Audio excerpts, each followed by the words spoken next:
오늘 주일이지만 오늘도 이 주일 예배 자리에 나오신 여러분들을 주님의 이름으로 축복하고 환영합니다. 우리 옆에 있는 분들과 같이 인사하고 시작하겠습니다. 할렐루야, 반갑습니다.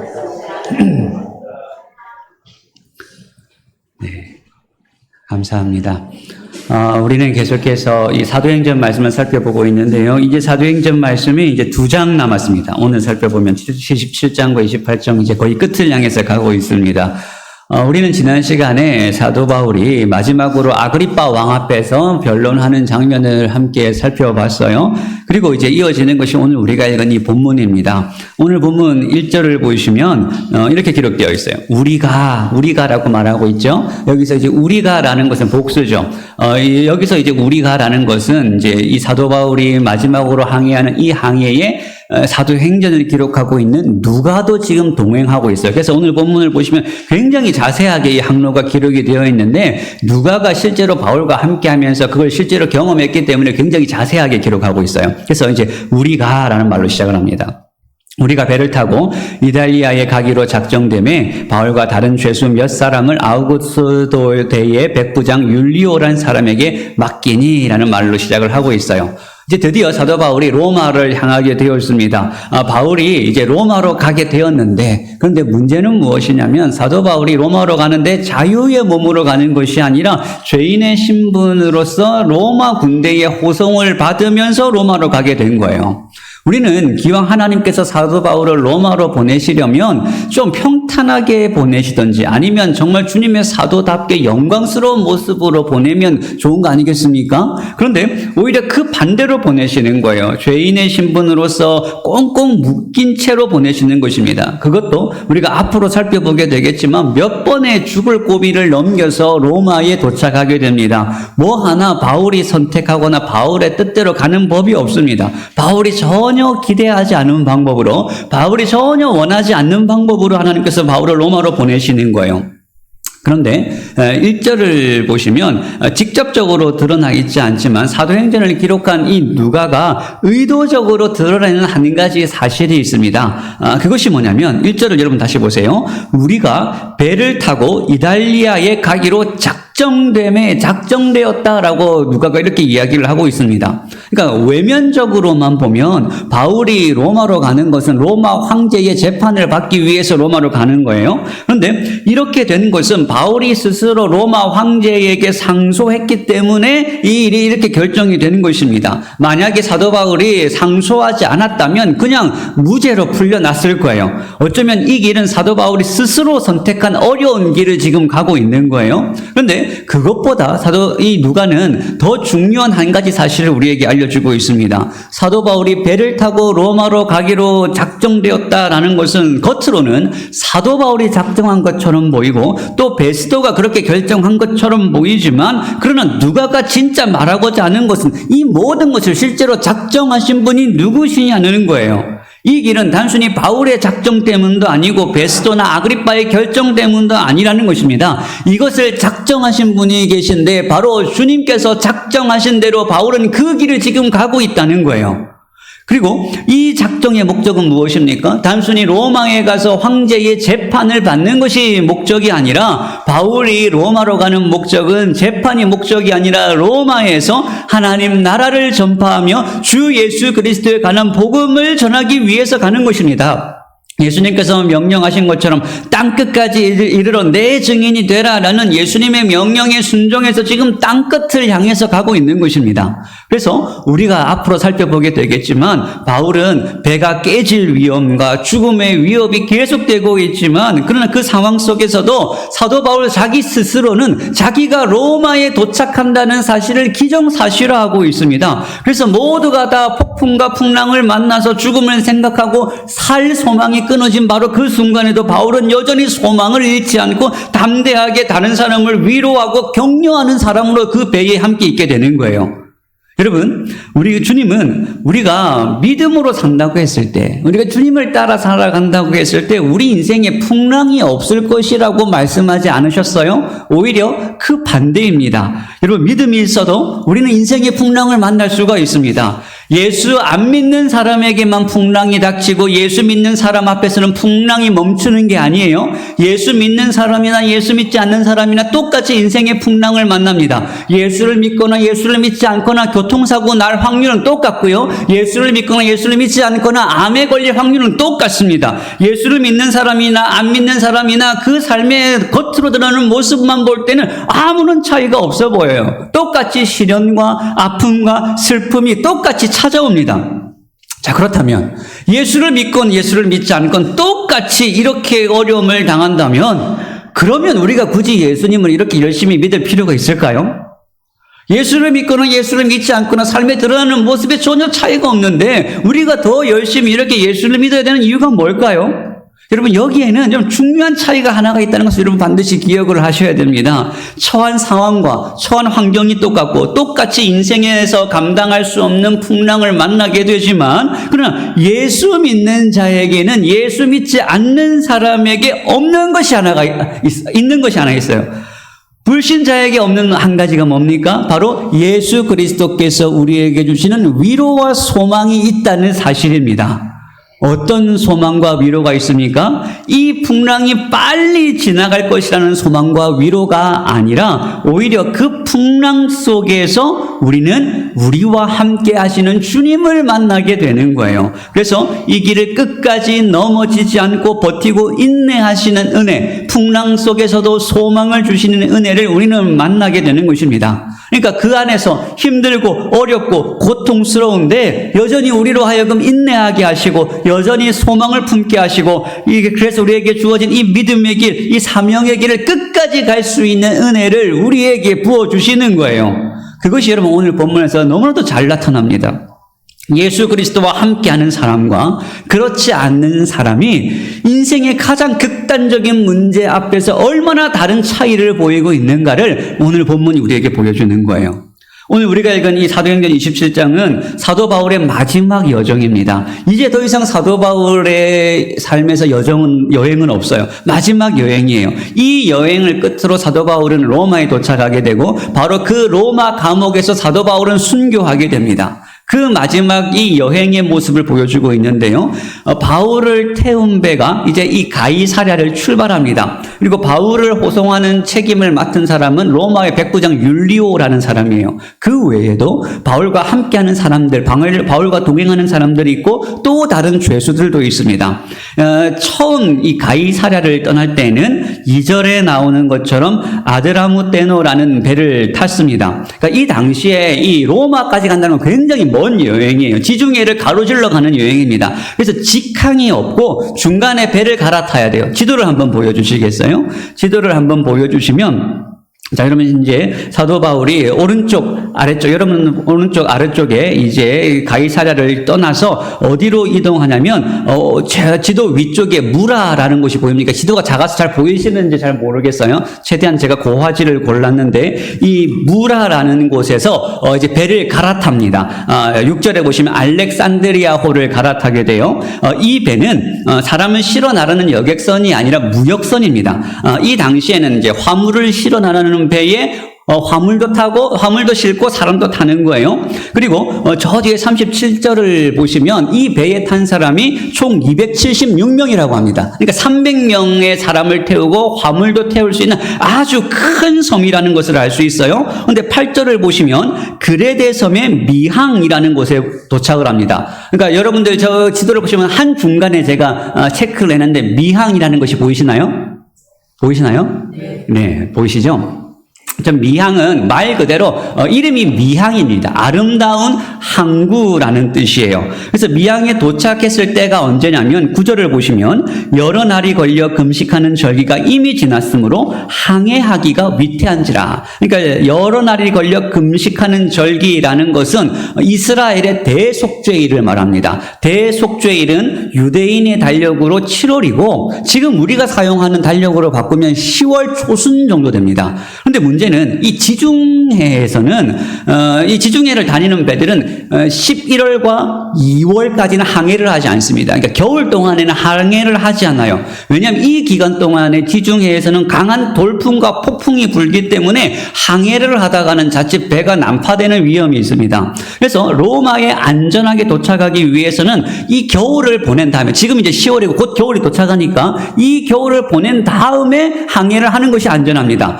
바울도 지금 3번의 전도 여행을 하면서 배를 여러 번 탔지 않습니까? 그러니까 이것을 경험을 통해서 바울도 잘 알고 있습니다. 그래서 미항이라는 곳에서 이 겨울을 보내고 출발할 것을 제 의견을 내요. 그런데 백부장은 어떤 결정을 합니까? 11절을 보세요. 11절을 보시면 백부장이 선장과 선주의 말을 바울의 말보다 더 믿었다는 거예요.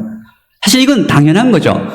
그럼 바울이 배를 아무리 많이 타봤어도 항해의 전문가는 누굽니까? 선장이 항해의 전문가죠. 그러니까 당연히 항해의 전문가인 선장과 선주의 말을 듣는 것이 이게 당연합니다. 그래서 어떤 결정을 하냐면, 여러분 12절을 보시면 이렇게 되어 있어요. 그 항구가 라고 되어 있죠. 그 항구는 지금 여러분들이 보시는 미항을 말하는 거예요. 지금 미항에 도착해 있습니다. 그 항구가 겨울을 지내기에 불편하므로 거기서 떠나 아무쪼록 베닉스에 가서 겨울을 지내자 하는 자가 더 많으니 베닉스는 그레데의 항구라. 지금 이제 저 미항이 있는 저 섬이 그레데 섬이라는 곳인데, 이 미항은 작은 항구였습니다. 근데 겨울은 길어요. 긴 시간을 보내야 되니까 작은 항구에서는 사실 별로 할 게 없어요. 그러니까 이 긴 시간을 보내기 위해서는 큰 항구로 가는 것이 더 좋다고 판단을 한 거예요. 그래서 어디로 이동하냐면, 저 미항에서 베닉스, 바로 옆에 베닉스 보이십니까? 저 베닉스로 가기로 결정한 거예요. 저 사이 거리는 약 60km 밖에 되지 않는 짧은 거리입니다. 그러니까 이제 곧 겨울이 닥쳐오고 베닉스가 더 큰 항구니까 거기서 즐길 거리, 사람도 많고 하니까 겨울 보내기가 더 좋다고 생각을 한 거예요. 그래서 조금만 더 가면 우리가 베닉스에 도착하니까 그 베닉스에 도착해서 우리가 겨울을 보내자라고 그렇게 결정을 한 것입니다. 그러니까 사이가 얼마 안 되니까 우리 금방 도착할 줄 알고 이제 그 미항에서 베닉스로 출발을 한 거예요. 바울은 미항에 그냥 여기서 머무르자고 했는데 선장의 결정은 저 베닉스로 가자고 한 거니까 선장의 말을 따라서 금방 도착할 줄 알았던 60km밖에 되지 않는 그 짧은 거리의 항해를 시작을 합니다. 그런데 이 항해가 이제 여기서부터 이제 문제가 생기기 시작하는 거예요. 가까우니까 금방 이제 베닉스에 도착할 줄 알았습니다. 그런데 이 순조롭게 항해하던 배가 그 짧은 시간에 갑자기 광풍을 만나기 시작합니다. 오늘 본문 14절에 이 폭풍을 유라굴로라고 부를 정도로 굉장히 유명한 폭풍을 만난 거예요. 지도 이제 안 보여주셔도 돼요. 이 당시의 배들은 바람을 동력으로 하는 범선이었습니다. 그러니까 바람을 이용해서 도스로 바람을 이용해서 가니까 바람의 영향을 크게 받을 수밖에 없죠. 그런데 이들이 감당할 수 없는 이 유라굴로라는 풍랑 바람을 만나니까 배가 이제 통제가 되지 않는 겁니다. 그래서 15절에 보시면 배가 밀려 바람을 맞추어 갈 수 없어 가는 대로 두고 쫓겨갔다. 가는 대로 두고 쫓겨갔다는 말은 한마디로 바람과 파도에 떠밀려서 지금 어디로 가는지도 모르고 표류하면서 그냥 한없이 떠내려가기 시작을 했다는 것입니다. 그런데 위기는 거기서 그치지 않아요. 17절을 보시면 끌어올리고 줄을 가지고 선체를 둘러감고 스르디스에 걸릴까 두려워하여 연장을 내리고 그냥 쫓겨가더니, 여기서 스르디스라는 말이 나오잖아요. 이 스르디스는 어떤 특정한 지형을 의미하는데 쉽게 말하면 바다 밑에 모래톱을 말하는 거예요. 그러니까 큰 배가 바다 밑에 모래톱에 박히면 어떻게 되겠습니까? 꼼짝도 할 수 없게 되잖아요. 그러니까 배가 한번 그 바다톱 모래에 스르디스라는 지형에 박혀서 갇히기 시작하면 파도가 잔잔해지는 이 겨울이 다 지나가기 전까지는 배는 꼼짝 못하고 거기에 그냥 박혀 있어야 되는 거예요. 그래서 바닥에 이 모래톱에 걸리지 않게 하기 위해서는 어떻게 해야 되겠습니까? 최대한 배를 가볍게 해서 물로 띄워야 되죠. 바닥과 떨어지게 해야 되지 않습니까? 그러니까 어떤 결정을 하냐면 18절과 19절을 보시면 우리가 풍랑으로 심히 애쓰다가 이튿날 사공들이 짐을 바닥에 풀어 버리고 사흘째 되던 날에 배의 기구를 그이들의 손으로 내버리니라. 그러니까 사공들이 첫 번째는 어떤 선택을 하냐면 자기들이 가지고 있는 짐을 다 바다에 던지기 시작합니다. 여러분, 이 배는 어떤 배라고요? 화물선입니다. 화물선에서 제일 중요한 건 뭐예요? 짐이잖아요. 짐을 실어 나눠야 수입을 얻는데 그 짐을 다 갖다 버리는 거예요. 짐만 버리다가 이제는 안 되니까 19절에 가서는 배의 기구들까지 다 버렸다는 거예요. 이 기구들은 항해를 하기 위해 필요한 닫힌한 이런 기구들을 말하는 거예요. 그러니까 항해에 필요한 모든 기구들까지 어떻게 해서든지 이 무게를 줄이기 위해서 항해에 필수적인 그런 기구들마저 다 버리는 거예요. 그러니까 버릴 수 있는 건 지금 다 버리고 있는 겁니다. 그러니까 이제 항해에 필요한 모든 도구들까지 다 버렸으니까 배는 어떤 상태가 된 거예요? 더 통제불능의 상태가 된 것입니다. 이제부터는 바다와 바람이 그냥 흘러가는 대로 배는 정처 없이 그냥 떠내려갈 수밖에 없는 거죠. 이게 바로 선장의 말을 들은 결과예요. 근데 제가 드리고 싶은 말은 그렇다고 이 선택 자체를 잘못됐다고 말할 수는 없어요. 누가 봐도 여러분들이라도 바울의 말보다는 항해의 전문가인 선장의 말을 듣는 것이 정상 아니겠습니까? 병은 누구에게 물어봐야 돼요? 의사에게. 약은 누구에게 물어봐야 돼요? 약사에게. 이게 상식입니다. 누가 배를 운전하는데 선장의 말을 듣지 목사의 말을 듣고 배를 움직이는 사람이 어디 있겠습니까? 그렇지 않습니까? 그러니까 바다에서는 선장이 전문가니까 선장의 말을 듣는 게 당연해요. 그런데 이 전문가의 말을 듣고 베닉스로 출발한 결과가 뭡니까? 잠깐은 순풍을 만나서 순조로웠지만 아무도 예상하지 못한 광풍을 만나서 지금 죽을 위기에 처한 것입니다. 여러분, 우리는 평소에는 합리적으로 이성적으로 생각해야 돼요. 여러분, 예수 믿는 사람일수록 가장 누구보다도 상식적인 사람이 되어야 됩니다. 우리는 항상 그 상식도 하나님께서 우리에게 주신 일반 은혜이기 때문에 상식적인 사람이 되어야 됩니다. 전문가들의 말에 귀를 기울이고 우리가 항상 다른 사람의 말을 잘 들어야 돼요. 이건 근데 우리가 평소에 살아가는 일반적인 원리입니다. 그런데 우리가 사는 이 세상이 항상 우리의 생각대로만 됩니까? 이 세상에는 수많은 변수와 위험이 도사리고 있습니다. 그래서 전문가의 말을 듣지만 항상 전문가의 말대로 다 되는 것은 아니에요. 세상에 아무리 뛰어난 전문가라고 할지라도 모든 것을 다 예상하고 모든 문제를 다 예측할 수는 없습니다. 이 세상에서는 우리가 알지 못하는 변수와 이 풍랑과 같은 위험이 늘 도사리고 있습니다. 지금 사람들의 말을 들었을 때 그 사람들의 말처럼 되는 것처럼 보여도 지금은 순탄해 그러나 환경과 여건이 순식간에 어떻게 변하게 될지 우리는 어떻게 그걸 다 예상할 수가 있겠습니까? 아무리 많은 전문가들이 지금 머리를 맞대고 연구하고 모이고 예상해도 지금 우리가 경험하는 이 이상기후 같은 것은 전혀 우리가 예측이 안 되지 않습니까? 아무리 슈퍼컴퓨터가 있다고 할지라도 그것으로 예측을 다 할 수가 없어요. 그러니까 우리는 평소에 전문가의 말을 듣고 참고는 해야 되지만 그러나 그 사람의 모든 생각과 판단이 우리의 삶에 있어서 절대적인 기준이 될 수는 없다는 거예요. 사람의 의견과 사람의 생각이 우리의 삶의 절대적인 진리가 될 수는 없다는 것입니다. 여러분, 풍랑이 치는 바다 한복판에 배가 떠 있으면 그 순간, 오늘 이 본문에 나오는 이 배는 풍랑에 휩쓸려가는 그 순간부터 모든 사람의 경험과 이성과 합리적인 판단이 아무 소용이 없어져 버렸어요. 아무것도 통제가 되지 않습니다. 한 치 앞도 보이지 않는 그 현실 속에서 우리는 그저 현실이라는 바람과 파도에 그냥 우리의 삶이 떠밀려 갈 수밖에 없어요. 어디로 가는지 방향도 알 수 없고 우리의 삶이 어떻게 될지 예측을 할 수도 없이 그냥 현실이 우리를 떠미는 대로 우리가 갈 수밖에 없을 때가 있습니다. 그럼 오늘 보면 20절을 보세요. 여러 날 동안 해도 별도 보이지 아니하고 큰 풍랑이 그대로 있으며 구원의 여망마저 없어졌다라고 성경은 기록하고 있습니다. 여러 날 동안 해도 별도 보이지 않았다는 거예요. 이 당시에는 GPS 항해 기술 같은 게 없으니까 오직 뭘만 보고 방향을 결정할 수밖에 없어요? 하늘의 해와 별을 보면서 지금 우리가 어디 위치에 있는지 어디로 가야 되는지 방향을 결정하는 거예요. 근데 해와 별도 보이지 않으니까 지금 자기들이 어떤 방향으로 가고 있는지도 모르는 거예요. 지금 우리가 어디로 가고 있는지도 모르고 그리고 이 항해사들의 항해 기술 이거 해와 달이 보이지 않으니까 항해 기술이 소용이 있습니까 없습니까? 아무리 베테랑 전문가라고 할지라도 기준이 없는데 기준이 없으니까 방향을 정할 수가 없는 거예요. 그러니까 어디로 자신들이 지금 떠내려가고 있는지도 모르고 풍랑이 바람이 부는 대로 물결이 흘러가는 대로 지금 이리저리 지금 왔다 갔다 하고 있는 것입니다. 한마디로 살아있지만 살아있어도 죽은 것과 같은 현실이에요. 내 삶이 내 뜻대로 되지 않는데 내가 내 삶을 지금 통제할 수 없는데 아무것도 할 수 없는 이 무기력한 현실 앞에서 그냥 현실이 떠밀리는 대로 속수무책으로 그냥 떠밀려 가고 있는 거죠. 우리가 이런 현실을 만날 때, 이런 상황을 만날 때, 여러분 우리는 어떻게 해야 되겠습니까? 인생에 감당할 수 없는 풍랑을 만났을 때 모든 소망이 다 사라지고 모든 것이 다 빼앗기고 건강도 잃고 돈도 잃고 모든 것을 다 빼앗긴 것만 같은 이 폭풍과 같은 현실 속에서 여러분 우리는 어떻게 반응을 해야 될까요?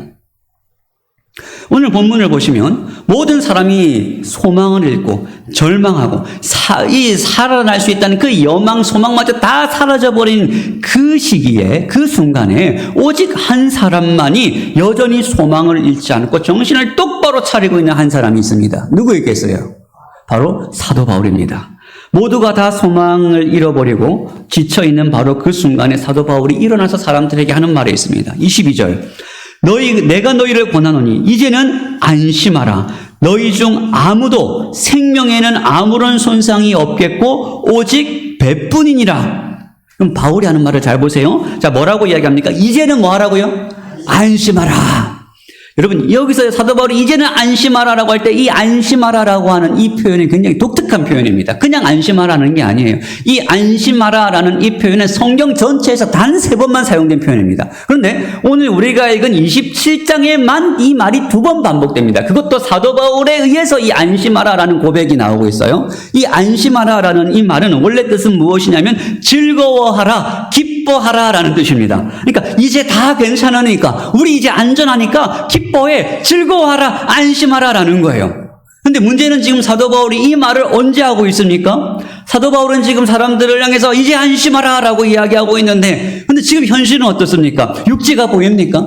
바람이 잦아들었습니까? 해와 달이 보이기 시작했습니까? 아니에요. 변한 건 아무것도 없습니다. 여전히 구원의 여망이 없어 보이고 살 가망이 전혀 없어 보여요. 풍랑은 계속되고 있습니다. 배는 흔들리고 아무것도 할 수 없습니다. 그러니까 소망을 찾을래야 찾을 수 없는 바로 그 순간에 사도 바울은 마치 모든 상황이 끝난 것처럼, 이제 구원을 얻은 것처럼, 이제 모든 상황이 다 회복된 것처럼 안심하라라고 적극적으로 말하고 있는 거죠. 여러분, 지금 이 상황이 이런데, 이 끔찍하고 절망적인 상황에서 안심하라라고, 그냥 이건 위로의 말이 아니라 실제로 안심하고 기뻐하라라고 말하는 것이, 여러분, 이게 가능한 일이겠습니까? 사도 바울은 왜 안심하라라고 말하고 있어요? 사도 바울이 항해의 전문가여서 이런 말을 하고 있는 것이 아닙니다. 바울에게 어떤 특별한 능력이 있기 때문에 미래를 예측해서 지금 어디에 있는지 알고 우리가 어디로 가고 있는지 알아서 이 말을 하고 있는 것이 아닙니다. 사도 바울이 이렇게 담대하게 외칠 수 있는 것은 바울에게 있는 하나님의 말씀이 있기 때문에 그래요. 23절을 보시면 내가 속한 바, 왜 안심할 수 있는가? 내가 속한 바 곧 내가 섬기는 하나님의 사자가 어젯밤에 내 곁에 서서 말하되 바울아 두려워하지 말라. 내가 가이사 앞에 서야 하겠고 또 하나님께서 너와 함께 항해하는 자를 다 내게 주셨다니라. 바울은 지금 자기 눈앞에 있는 현실을 보고 이 말을 하고 있는 게 아니에요. 지금 자기 안에 있는 어떤 확신을 가지고 이 말을 하고 있는 것이 아닙니다. 바람과 바다를 만드신 하나님의 말씀을 듣고 이렇게 선포하고 선언하고 있는 것입니다. 하나님의 말씀이 두려워하지 말라라고 말씀하셨고 네가 가이사 앞에 서야 된다는 거예요. 즉 너는 반드시 로마에 도착할 것이다. 너만 도착하는 것이 아니라 너와 함께 항해하는 자 한 생명도 빠지지 않고 다 내가 너에게 주었다. 너 때문에 이 사람들이 다 죽지 않고 네가 로마에 도착해야 되기 때문에 이 사람들도 한 사람도 죽지 않고 다 살아서 로마에 도착할 것이다. 이렇게 말씀하신 거예요. 그러니까 지금 상황은 이제 죽게 되었는데 아무런 살 소망도 없는데 아무런 대책도 없는데 하나님의 말씀은 다 산다는 거예요. 다 로마에 도착한다는 것입니다. 여러분 지금 이 사람들이 자기 눈앞에 있는 현실과 상황만 보면 정말 이 말씀은 터무니없는 말씀이에요. 말도 안 되는 말씀입니다. 전혀 상식적이지 않은 말씀이에요.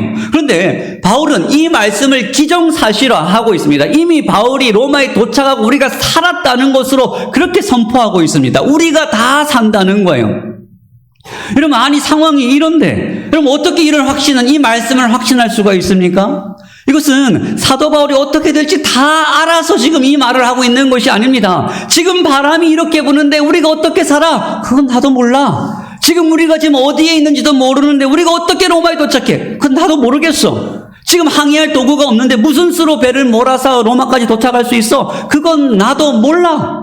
내가 아는 것은 우리가 어떻게 살지, 우리가 어떻게 로마에 도착할지 그건 나는 모르지만 내가 아는 한 가지는 무엇이냐면 하나님께서 우리가 산다고 하셨어. 우리가 로마에 도착한다고 하셨어. 그러니까 우리는 살아. 우리 안 죽어. 그러니까 안심해. 지금 이렇게 말하고 있는 거예요. 그럼 이게 바울이 가지고 있는 믿음입니다. 무엇에 대한 믿음입니까?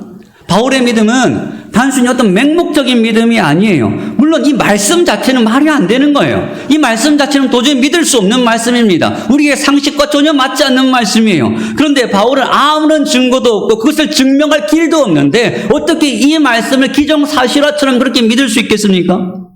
바울이 이 말씀을 믿는 것은 그 말씀 자체가 믿을 수 있어서 믿는 것이 아니라 그 말씀을 하나님께서 하셨기 때문에 그 말씀을 믿는 거예요. 바울은 소망을 잃고 죽어가는 이 사람들을 향하여서 주님께서 이렇게 말씀하셨습니다라고 말한 다음에 사도 바울이 마지막으로 뭐라고 말합니까? 25절 마지막을 보세요. 바울이 이 말을 한 다음에 곧바로 이렇게 이야기합니다. 나는 내게 말씀하신 그대로 되리라고 하나님을 믿노라라는 거예요. 나는 하나님을 믿노라. 나는 하나님을 믿습니다. 나는 내게 말씀하신 그 하나님을 믿습니다라는 거예요. 그러니까 그 말씀 자체가 믿어져서 믿는 것이 아니라 그 말씀을 하신 분이 하나님이시기 때문에 내가 하나님을 신뢰하기 때문에 그분께서 하신 그 말씀을 신뢰한다는 것입니다.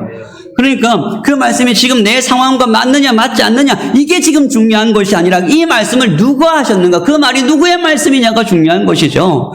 이 말은 단순히 사도 바울의 말도 아니고 바울의 말이라면 여러분 이건 너무 터무니없는 말이죠. 그러니까 이 말은 바울의 말이 아니라 다른 어떤 사람의 말이 아니라 그 말씀을 하신 분이 하나님이시기 때문에 그 말씀은 말씀하신 그대로 역사하시는 능력 있는 하나님의 말씀이기 때문에 그 말씀을 신뢰하는 것입니다. 그래서 바울은 하나님을 신뢰하기 때문에 그분의 말씀까지도 신뢰하는 거죠. 저는 저와 여러분들에게 이런 확고한 하나님에 대한 신뢰와 믿음이 있기를 주님의 이름으로 축복합니다.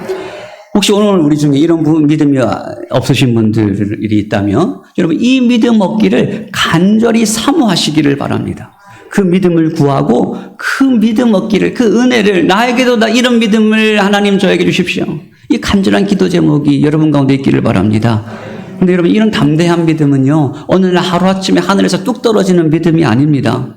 우리의 믿음의 시작은 하나님께서 은혜로 우리에게 주시는 믿음이지만 그러나 그 믿음이 자라나게 하는 것은 말씀과 기도와 하나님과 동행하면서 하나님을 알아가는 이 여러 시간과 노력과 여러 가지 애씀을 통해서 믿음이 자라가게 되는 거예요. 성경은 믿음에 이른다라고 이야기하잖아요. 그러니까 우리의 믿음은 우리가 계속해서 믿음을 붙들고 믿음의 원리대로 살아갈 때 현실에서 하나님의 말씀을 붙들고 씨름하고 그 말씀대로 순종하기 위해 애쓰고 수고할 때 그 믿음이 점점점 자라가게 되는 것입니다. 그래서 그 믿음이 자라가서 우리 인생 앞에 이 유라굴로라는 인생의 태풍을 만나더라도 그 태풍 앞에서도 우리가 두려워하지 않고 오히려 안심하라라고 우리가 담대하게 선언할 수가 있는 것입니다. 여러분 다시 한번 말씀드리지만 주님께서는 우리 인생에 풍랑이 없을 것이라고, 우리 인생의 풍랑을 다 제거해 주실 것이라고 약속하지 않으셨어요. 오히려 그 풍랑 속에서 우리와 함께 하시겠다라고 약속하셨습니다. 그래서 예수를 믿어도 우리 인생에 풍랑이 닥치는 것은 그건 당연한 것입니다. 풍랑이 있지만 여전히 우리와 동행하시고 우리와 함께 하시는 하나님에 대한 변함없는 이 담대한 신뢰가 있을 때 우리는 그 하나님을 의지하면서 끝까지 이 믿음의 길을 갈 수가 있는 거예요.